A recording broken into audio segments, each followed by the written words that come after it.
Viewers, अभी हम बात करेंगे दुनिया के मोस्ट अंडररेटेड प्लेयर्स की। यानी कि ऐसे प्लेयर्स की बात करने वाले हैं आज हम, जो कि प्लेयर तो काफ़ी अच्छे हैं लेकिन उनका वो नाम नहीं बन सका, जो कि उनको मतलब कि वो इज़्ज़त नहीं बन सकी जो कि उनको मिलनी चाहिए थी, क्योंकि दूसरे प्लेयर्स का नाम ज़्यादा था। तो पहले नंबर पे अगर मैं कोई प्लेयर रखना चाहूँगा तो मेरे लिए होगा जी, पहले नंबर पे होगा जॉनी बेस्टो। जॉनी बेस्टो बहुत अंडररेटेड प्लेयर हैं, ठीक है। मेरे लिए इसलिए भी है क्योंकि देखा जाए तो जॉस बटलर, ठीक है, इंग्लैंड की तरफ से खेलते हैं, वो एज अ विकेट कीपर खेलता है, तो जॉनी बेस्टो का वो नाम नहीं बन सका। और इवन कभी कभार उनकी फॉर्म नहीं भी होती थी तो परफॉर्म भी नहीं कर पाते, लेकिन बड़े स्टेज पे वो परफॉर्म करते भी रहे हैं, ठीक है। तो जॉस बटलर और फिल साल्ट की वजह से जॉनी बेस्टो को वो मुकाम नहीं मिल सका जो कि उन्हें मिलना चाहिए था। फिर दूसरे नंबर पे अगर मेरे लिए कोई होगा तो वो होगा जी आकिब जावेद। ये आकिब जावेद की बात नहीं, मैं कह रहा जो आप न्यू लड़का है आकिब जावेद, जो कि हमारे इस वक्त सिलेक्टर हैं। वो उन प्लेयर्स के साथ खेले हैं, उन फास्ट बॉलर के साथ खेले हैं जिनका अभी भी दुनिया में नाम है, the great Wasim Akram, the great Waqar Younis, ठीक है। फिर आप और द ग्रेट इमरान खान। तो उन सबको तो फेम मिला लेकिन आकिब जावेद को उतना फेम नहीं मिला, इवन दो अभी के वो सिलेक्टर भी हैं। लेकिन मुझे अभी उनका एक स्पेल याद है जिसमें उन्होंने 7 आउट किए थे फाइनल में इंडिया के खिलाफ। वो बड़ा ज़बरदस्त एक स्पेल था उनका। अच्छा, फिर उसके अलावा तीसरे नंबर पर अगर कोई क्रिकेटर मेरे लिए आता है तो मैं अगर कहूँगा किसी प्लेयर को, तो वो और कोई ज़्यादा नहीं, श्रेयस अय्यर होंगे वो। क्योंकि अभी हम बात करें तो वो वाइस कैप्टन भी है ओडीआई के, लेकिन जितना उन्होंने टी20 में परफॉर्म कर दिया है, अपनी टीम को फाइनल जितवाए हैं, फाइनल खिलवाए हैं। रिसेंटली तो आरसीबी के खिलाफ उसने फाइनल खिलवाया अपनी टीम को। उससे पिछले साल केकेआर को फाइनल जितवाया था एसआरएच के सामने, और उससे पहले दिल्ली को फाइनल सेमीफाइनल भी खिलवाया था, फाइनल भी खिलवाया था, ठीक है। तो यानी कि रिकी पॉन्टिंग जिसकी बंदे के बारे में कहे कि जी अगर ये बंदा ऑस्ट्रेलियन होता तो ये और बेहतर ग्रूम होता। जिस तरह मतलब कि इंडिया में प्लेयर ही बहुत ज़्यादा, इंडिया को ज़रूरत वैसे पड़ती ही नहीं है, इंडिया के पास और बड़े ऑप्शन है। लेकिन मैं एक बात करना चाह रहा हूँ कि देखें श्रेयस अय्यर को वो मुकाम नहीं, अभी रिसेंटली वो इंजर्ड भी हुए हुए आईसीयू में दाखिल थे, और अब उनकी तबीयत काफ़ी बेहतर है, और एक कहा जा रहा है कि जी एक हफ्ते के बाद उन्हें हॉस्पिटल से डिस्चार्ज भी कर दिया जाएगा। वो उनको तीसरे ओडीआई के अंदर जो है चोट लग गई थी, वो काफ़ी अंडररेटेड है।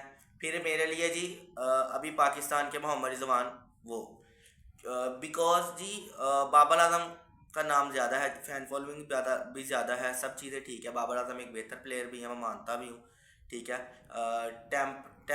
मतलब कि आप कहें कि जी एक ना प्लेयर का एक खासा होता है कि जी फुटवर्क, ठीक है, स्टाइल, क्लास, ठीक है। रिजवान का इतना नहीं है जी, ना फुटवर्क इतना बेहतर है, ठीक है, ना वो किसी किस्म की कवर ड्राइव खेलता है, ठीक है। तो इसलिए बाबर को फेम ज़्यादा मिला एज़ कम्पेयर टू रिजवान। अभी भी टीम के अंदर भी देख लें आप पाकिस्तान की टी20, बाबर की कम बैक हो गया, बाबर की वापसी हो गई है, रिजवान की वापसी अभी तक नहीं हो सकी। और मुझे नहीं उम्मीद कि आगे हो भी पाएगी, आगे होनी तो चाहिए भाई।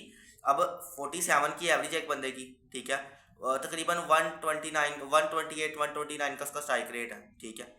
तो बाबर का भी इतना ही है, बाबर का फ़र्क ये है, बाबर के मैचेस ज़्यादा, बाबर का रन जो है वो ज़्यादा है 800, ठीक है।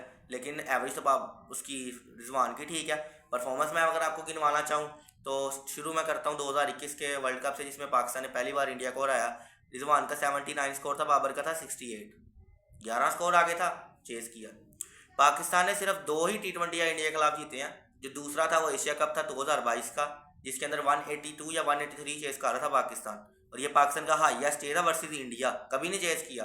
रिजवान का 71 स्कोर था और बाबर उस मैच में चला ही नहीं था, ठीक है। अच्छा, फिर हमने 2023 का सेमीफाइनल जो खेला था, एशिया कप का सेमीफाइनल तो नहीं था, वो एक आम मैच था, लेकिन वो सेमीफाइनल की हैसियत रखता था। जीतने वाली टीम ने इंडिया के खिलाफ फाइनल खेला था 50 ओवर का 2023। उसमें पूरी टीम पाकिस्तान की जो है 116 स्कोर पे मतलब कि डाउन होती है, 4 या 5 आउट हो जाते हैं।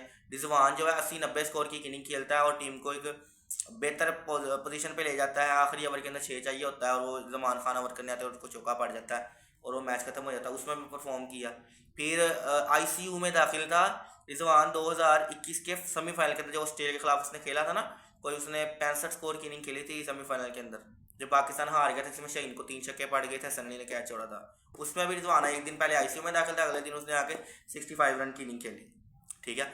हाँ, यह स्कोरर था जी 2022 के एशिया कप का हाईएस्ट स्कोर था रिजवान, 21 के अंदर थर्ड हाईएस्ट स्कोरर था। ठीक है, फिर 2022 के टी20 वर्ल्ड कप में पाकिस्तान की तरफ से जो है दो हाईएस्ट स्कोरर बनते थे, एक था शान मसूद, दूसरा था रिजवान। शान मसूद का भी 175 स्कोर था, रिजवान का भी 175 स्कोर था, दोनों बराबर थे।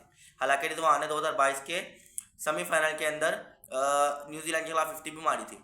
ठीक है, और 21 में भी मारी थी। 23 में सबसे ज़्यादा स्कोर पाकिस्तान का जो करने वाला प्लेयर था ओडीआई वर्ल्ड कप के अंदर वो रिजवान था, 395 किया था उसने। ठीक है, 24 का जो टी20 वर्ल्ड कप था वो उसका अच्छा नहीं था गुजरा, वो बिल्कुल ही खराब गया था, उसने तकरीबन कोई 100 स्कोर किया था, 109 स्कोर था। ठीक है, वो बहुत बुरा गया था। चैंपियन ट्रॉफी में खेले ही 2 मैच थे, कप्तानी जो उसको मिली थी लेकिन उसके प्लेयर्स की मर्जी के नहीं थे, एक स्पिनर भेजा गया था। इंडिया की टीम 5-5 स्पिनर लेके जा रही है, हमारे आकिब जवेद साहब कह रहे हैं कि स्पिनर ले जाना।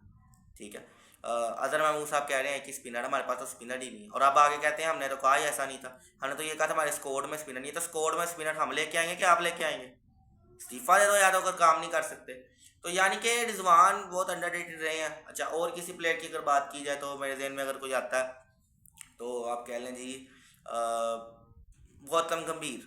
जी जी, जिसका जो कि आजकल कोच भी है इंडियन टीम के, जिनको आजकल बहुत बुरा भला भी कहा जा रहा है, वो भी अंडररेटेड रह गए जी। किसकी वजह से? क्योंकि धोनी, वो खुद कहते हैं कि जी मैं 98 किया फाइनल के अंदर और धोनी ने छक्का मार के फाइनल जितवाया, तो मुझे इतना नाम नहीं मिला जितना धोनी को मिल गया।